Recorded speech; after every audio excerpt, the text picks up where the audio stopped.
한 달 뒤 출산을 앞두고 있는 오다영 씨.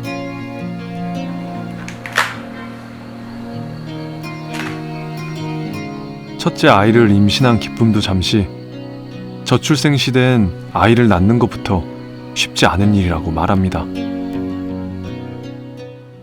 네, 여보세요. 그 혹시 분만 병원 찾고 있는데 혹시 분만 가능할까요? 혹시 언제 분만 가능하세요? 언제 하시는 거예요, 예정일이? 올해 지금 분만 예정이에요. 올해요? 네. 저희가 한 6월쯤이나 7월쯤에 상가가 사라져가지고.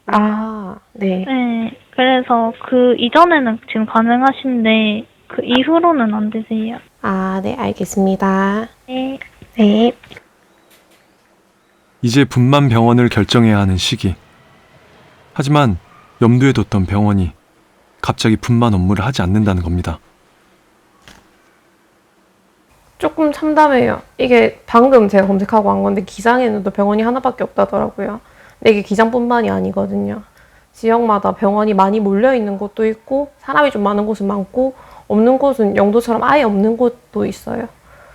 이렇게 하면 솔직히 당장 애는 가지라는 말은 하는데 그 애를 누가 받아줄 병원이 없으니까 솔직히 이게 참 안 맞다고 생각이 계속 들어요. 오늘은 산부인과 정기검진이 있는 날입니다.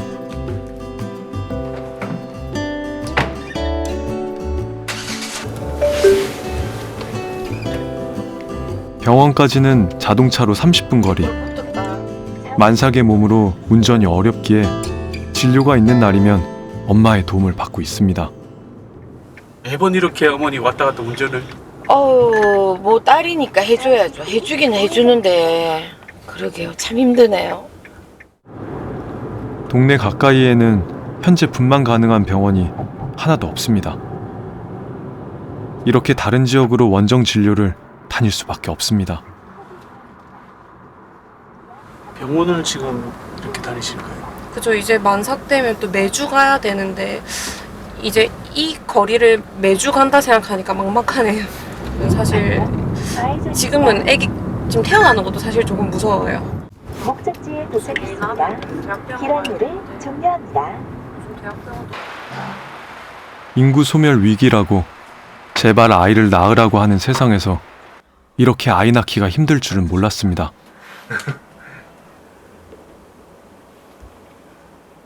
여기 코고, 입술, 여기 턱. 이 앞에 동글동글한 건 탯줄이고요. 34주 며칠? 아기가 커요. 결국 태아의 안전을 위해 중요한 결정을 할 수밖에 없었습니다. 언제 나올지 모르고 전 일단 제왕절개 생각하고 있어서 날짜를 미리 좀 잡으려고요. 제가 이제 배가 많이 막달이 돼서 제가 뭐 제왕절개 자연분만 요거를 선택하는데도 거리도 영향을 끼쳤거든요. 만약에 지금 남편도 일하러 가고 친정 부모님도 만약에 지금 도움을 못 주시는 상황에서 진통이 오면 그 거리를 가서 또 아기를 놓는다 생각하니까 좀 무섭더라고요. 실제로 분만 병원과의 거리가 먼 분만 취약지일수록 산모들이 불안함에 제왕절개를 선택하고 있었습니다. 분만 인프라 붕괴가 산모들의 분만 방식에도 영향을 미쳤습니다. 1시간 안에 분만할 수 있는 병원이 없다. 산모들이 그 일상적으로 있다가 응급 상황이 언제 닥칠지도 모르고 언제 진통이 걸릴지도 모르고 그런 막연한 공포보다는 자기가 선택해서 날짜 잡고 하는 것이 훨씬 낫겠다. 그런 추세. 지금 그래서 비율로 보면 우리나라 그 제왕절개 율이 굉장히 높아졌습니다. 결국은 엄마 개개인이 봤을 때는 분만이라고 하는 또 위험한 순간을 본인이 이제 겪어내야 되는 거기 때문에 엄마들 입장에서는 본인이 안전하게 분만을 할 수 있는 인프라 시설, 인적 자원 훨씬 더 큰 현실적인 도움이 될 거라 생각하거든요.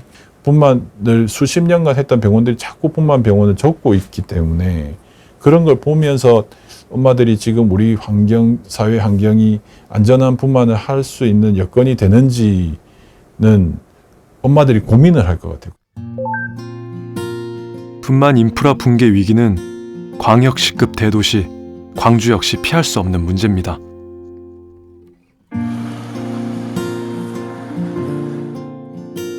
광주의 대학병원에서 응급분만을 담당하고 있는 산부인과 김유나 교수.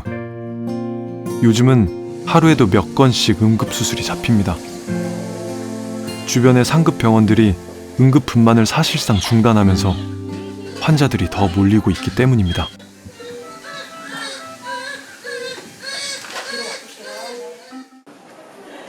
수술이 끝나자마자 숨 돌릴 틈도 없이 외래 진료가 시작됩니다. 그런데 전공의가 급하게 교수님을 찾습니다. 그다음 지금 팔로우 나고 나왔는데 쓰리팟으로 나오고 24시간 유료로 1,150만 혈포구나. 당장 응급분만이 필요한 환자가 병원을 찾은 겁니다. 쌍둥이를 임신한 산모입니다. 저번에 한쪽 태아의 상태가 좋지 않아 당장 응급수술이 필요한 상황입니다. 아기는 적고 이거 셋줄 가는 타형이 제일 좀 안 좋아서 지금 30주 5일이어서 이제 아기 낳아도 되는데 우리 병원도 지금 우리 병원에 있는 환자도 지금 못 보고 우리가 사실은 요 병실이 신생아 집중치료실이 오늘도 아기들이 꽉 차서 토는 못 받아요. 다 없다고? 충북대도 없고 충남대도 없고 미치겠네. 도대체 받아줄 수 있는 병원은 어디에 있는 걸까요? 낳기만 하면 되는 상황인데 자리가 없어서 못 낳는 거잖아요. 그리고 너무 답답하고 그런 거 같아요. 저희 걱정하는 것은 광주 전남에서 생기는 나름대로 고위험 산모들은 저희들이 다 받고 있는데 이렇게 날마다 이렇게 거의 대부분 그 환자가 넘치고 응급수도 막 하면 병실도 꽉 차고 그 수요를 감당하지 못하고 있습니다. 사실 지금 임산부들 특히 저 쌍둥이 환자들한테 정말 지금 이제 아슬아슬하니까 미안해 죽겠어요. 현재로서는 바로 입원 가능한 다른 병원을 찾아야만 합니다. 네, 산모분이세요. 투혼이세요. 당장 응급뿐만 가능성도 제지할 수는 없어서 심해가지고 수술 자리 없대. 아, 네, 알겠습니다. 감사합니다. NICU 자리가 없대요. 네. 계속되는 거절에 피말리는 시간만 흘러갑니다. 그런데 그때 걸려온 전화 한 통.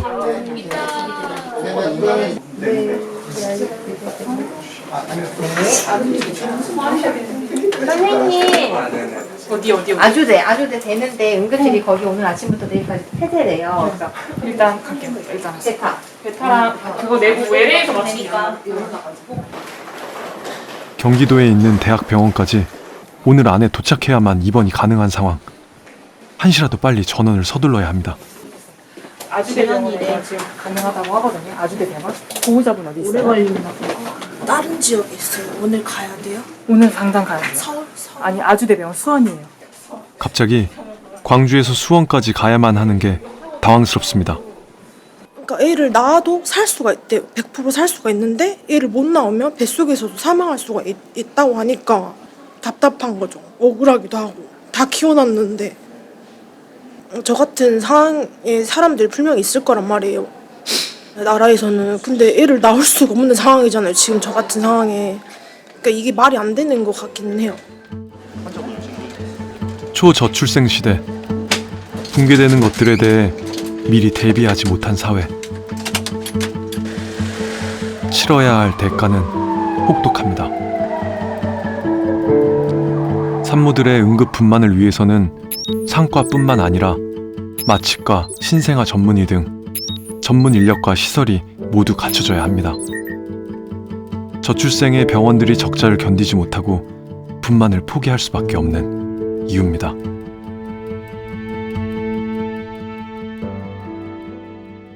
서울에만 보더라도 이제 동북부 지역의 주요 병원들에서도 이제 분만실을 폐쇄하는 병원들이 나타나고 있거든요. 그동안 이제 분만 취약지만 주목해 왔는데 대도시의 분만 상급종합병원의 고위험 임산부를 위한 시설도 사실은 겨우겨우들 유지하고 있습니다. 이제 수요 공급에 의해서 저출산이 심화되면서 의료 인프라, 지금 시장 경제에 맡길 수 있는 현재 상황이 한계치를 좀 지나가고 있는 것 같아요.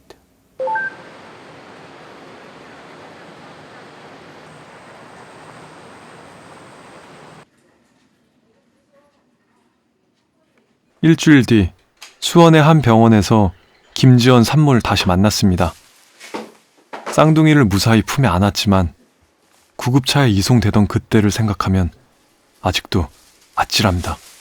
약간 생각이 엄청 많았어요. 약간 가다가 잘못되면 어떡하지? 막 그렇기도 하고 갔는데 또 안 받아준다고 하면 어떡하지? 약간 이런 걱정.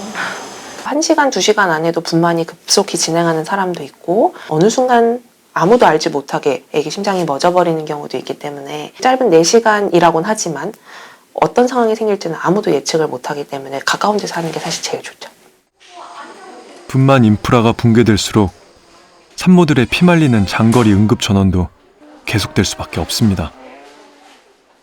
보통 10분, 10분 이렇게 가요. 하루에 한 번이고 이제 시간도 정해져 있으니까 그래서 엄청 소중해요. 이런데도 우리는 출산율이 낮다는 이유만으로 아이를 낳으라고 말할 수 있는 걸까요? 그동안 수많은 출산 지원 정책이 있었습니다. 여기서 우리가 놓치고 있는 건 없었을까요? 한국은행에서 출산 지원 정책에 대한 연구를 발표했습니다. 육아 인프라 투자가 현금 지원보다 3배 이상 효과가 있는 것으로 나타났습니다. 현금 지원만큼이나 육아 인프라 구축도 중요하다는 겁니다.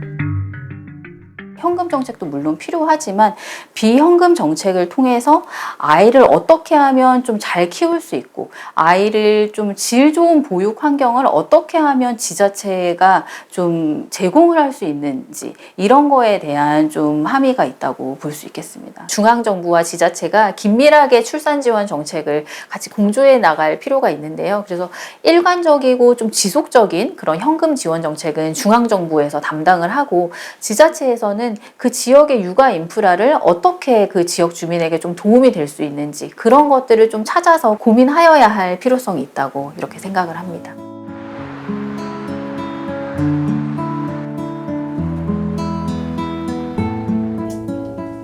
분만 병원이 멀다는 이유 때문에 제왕절개를 선택할 수밖에 없었던 우다영 씨.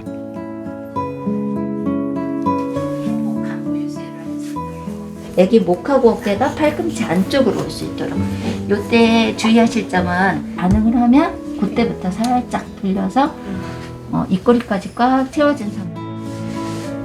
옳지요. 아이를 품에 안으니 만감이 교차합니다.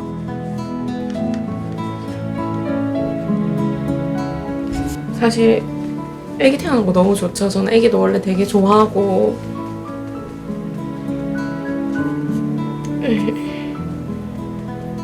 얘가 어떻게 커갈지 그냥 기대도 되고 해서 너무 좋은데 내 욕심으로 얘가 태어나서 좀 힘든 사회 살아갈 수도 있겠다라는 생각도 했어요. 사실 이 후대한테 넘겨주길 사실 좋은 세상은 아니라는 생각이 들어서 잘 낳고 잘 키울 수 있어야 아이를 낳으라고 말할 수 있지 않을까요? 저출산 대책만큼이나 태어난 아이를 잘 키우는 대책도 함께 고민할 때입니다. 육아 인프라를 많이 가진 동네들이 더 살기 좋게 느껴질 것 같고요. 그런 점에서 출산율을 견인할 수 있다. 적어도 출산할 용기, 출산할 선택을 하는 데는 굉장히 중요한 요소다. 문 열고 나가는데 애들 그네 있고 조금 몇 걸음 나가는데 아이들이 축구할 수 있으면 어릴 때부터 제가 그걸 보고 자라면서 학교를 다녀요. 그러면 자연스럽게 내가 결혼하고 싶고 자연스럽게 출산해야 되는 거 아닌가 이런 생각하면서 크지 않을까요? 왜 그 생각은 정치하시는 분들이 안 할까요? 지금 양육의 환경 인프라를 살리자. 그 극단적인 위기에 있는 곳에서도 양육에 대한 어떠한 기본적인 권리들을 누리게 하자라는 얘기는 기성세대가 무엇을 양보할래의 얘기예요. 기성세대가 그 어린애들한테 무엇을 해줄까를 얘기하는 거예요. 근데 우리는 해줘야 돼요. 왜냐하면 우리의 다음 세대니까.